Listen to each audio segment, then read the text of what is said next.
नमस्कार, मी तनया मांडवकर सेलिब्रिटी प्रोमोटर्समध्ये तुमच्या सर्वांचं स्वागत करते. तर आज आपण आलो आहोत स्टार प्रवाह पुरस्कार या ज्या रेड कार्पेटवर. तर चला आज आपल्या सोबत आहे एतेशा, म्हणजेच आपल्या सगळ्यांची लाडकी नुपूर तुझ्या सोबती या मालिकेतील. सो चला तर आज आपण तिच्याशी गप्पा मारूया. कशी आहे सगळ्यात पहिले? मस्त. आणि तू कशी खूप आहेस? गोड दिसतेस. थँक्यू. सगळ्यात पहिला अभिनंदन तुला तुझ्या नवीन सुरुवातीसाठी सुद्धा. Thanks a lot. आणि आजचा जो लुक केलाय, मी आल्याच तुला बोलले की तू खूप गोड दिसतेस. बरं, तर आजच्या लुकचं क्रेडिट कोणाला देशील?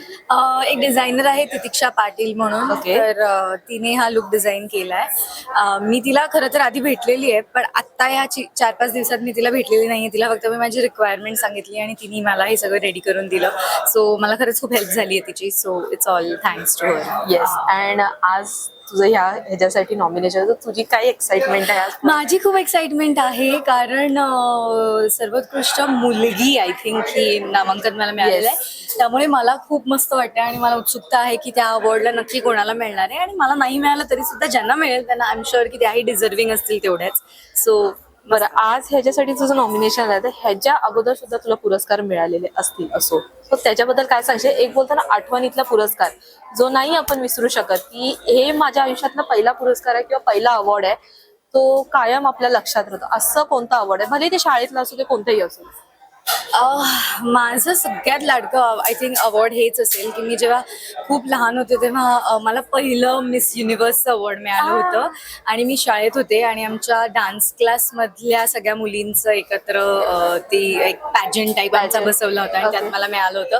आणि ते त्यावेळेला इतकं भारी वाटतं, कारण आपण बघत असतो मिस युनिव्हर्स, मिस वर्ल्ड, आणि प्रत्येक लहान मुलीला आधी ते बनायचं असतं, मॉडेल बनायचं असतं. सो ते सगळं मला तसं वाटलं होतं की oh my God, wow wow, की बोलतो ना आउट ऑफ द वर्ल्ड होते, सातव्या आसमानावर. सातव्या आसमानावरतीच होती. मला आईला जरा मला खाली आणावं लागलं.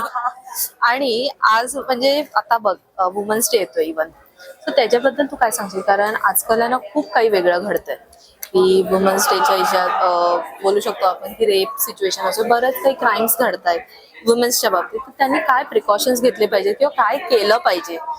त्यासाठी तू वुमन्स डे बद्दल असं काय सांगशील? मला असं वाटतं की मी काही काळ आउट ऑफ मुंबई होते आणि तिथे जेव्हा मी स्कूलिंग करत होते तेव्हा आम्हाला महिन्यातून 3 दिवस अलॉट केले गेले होते सेल्फ डिफेन्ससाठी.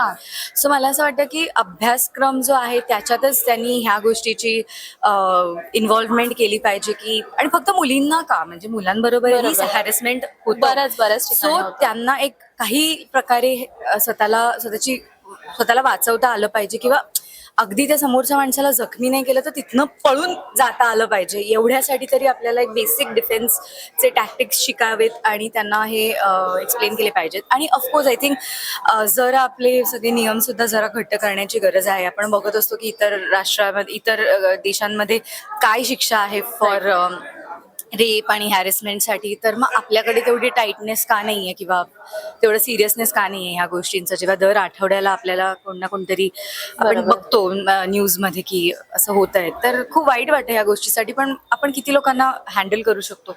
सो आपण सेफ्टीसाठी काय करता येईल ते सगळं आपण करावं. बरोबर. आणि आता बघ, सिरियल बोली, मालिका बोली, की प्रत्येक ह्याच्यात ट्विस्ट असे. तर आता आम्हाला तुमच्या मालिकेत असं काय नवीन बघायला मिळणार आहे? काहीतरी आमच्या स्टोरी मी सांगू नाही शकत खरं तर, पण आमच्या स्टोरीची जी मेजर वन लाईन आहे ना ती आता काही दिवसांमध्ये रिव्हील होणार आहे. ओके. सो ते मी नाही सांगणार, त्यासाठी तुम्ही बघत राहा तुझ्या सोबतीने. येस. आणि जाता जाता आमच्या प्रेक्षकांना काय सांगशील? हेच सांगत राहीन की तुम्ही भरभरून आम्हाला प्रेम देता, त्यामुळे आम्ही इथपर्यंत पोहोचू शकतो. तुम्ही आहात तर आम्ही आहोत, म्हणूनच रसिक मायबाप असं म्हणतो आम्ही तुम्हाला. तर आज स्टार प्रवाह परिवार पुरस्कारला मी आलेली आहे. सगळे आम्ही नट नटी, अभिनेते अभिनेत्री सगळेजण आम्ही एकत्र आलेलो आहोत. खूप मेहनत घेऊन आम्ही इथे येतो आणि तुमच्यासाठी हा शो बनवतो. आमच्यापेक्षा जास्त क्रेडिट ह्या वाहिनीचं आहे, जे दरवर्षी इतक्या ॲक्टर्सना आणि इतक्या लोकांना एकत्र आणून हा एक कार्यक्रम करतात जो तुम्हाला सगळ्यांना फार आवडतो. तर असंच प्रेम करत राहा आणि thank you for watching Star Pravah and specially तुझ्या सोबतीने. एक छोटासा रॅपिड फायर घेऊया आपण. This or that. ओके. काजळ की लायनर? काजळ. मी माझ्यासारखंच आहे सेम. ओके. स्किन केअर की heavy makeup? Skin care. Makeup की no makeup look? Depends on मी कुठे जाते आणि त्या दिवशी माझा मूड काय आहे. हा मूड वरती पण मूड depend आहे. हा कधी कधी मी चांगल्यातल्या चांगल्या पार्टीजना पण असं बेसिक फक्त ब्लश आणि लिपस्टिक लावून पण Normal एकदम. नॉर्मल. आणि कधी कधी उगीच आज नटायचं मन होत आहे म्हणून जस्ट बाहेर शॉपिंगला जातानाही खूप पूर्ण मेकअप असं करून गेलेली तयारी, आहे. yes. सो माझं खूप मूडवरती अवलंबून असतं. आणि ट्रेडिशनल की वेस्टर्न?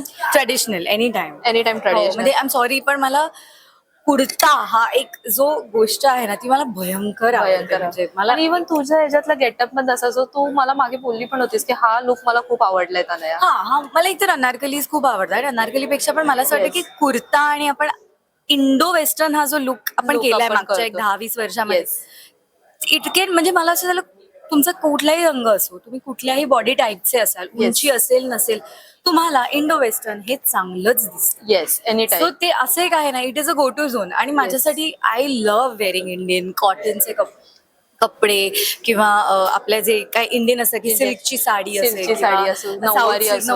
नऊवारी एवढं नाही पण ठीक आहे ते कदाचित असं असेल कारण मी मागच्या 2 कांजीवरम? मालिका नऊवारी साड्यांमध्ये गेलो स्वतः माझा तो कोटा नऊवारी कांजीवरम? कांजीवरम मी माझ्या लग्नात कांजीवरम. साखरपुड्यात कांजीवरम नेसलेली कांजीवरम होती. आणि तो ऍक्च्युली So, ऑसम लुक होता. येस. yeah.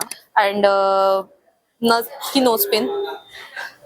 ती नाही मला नाही आवडत. मला ज्वेलरी फार नाही. ओके सो बिंदी की टिकली? टिकली लॅशेस की without lashes? Without lashes. Lens की without lens? See without lenses पण मला नंबर एवढा आहे की मला लेन्सेस घालावे लागतात. ओके पण मला कलर्ड लेन्सेस नाही नाही आवडत. आवडत, पण कधी plain. कधी फोटोशूटला मी घालते. Plain lenses? हो हो खरंच खूप छान वाटलं. Thank you so Thank you. Much and Thanks a all the lot. Best. ह्याच्या पुढे पण असेच तुला अवॉर्ड्स मिळत राहू. Thanks a lot. Thank you so much. Thanks a lot.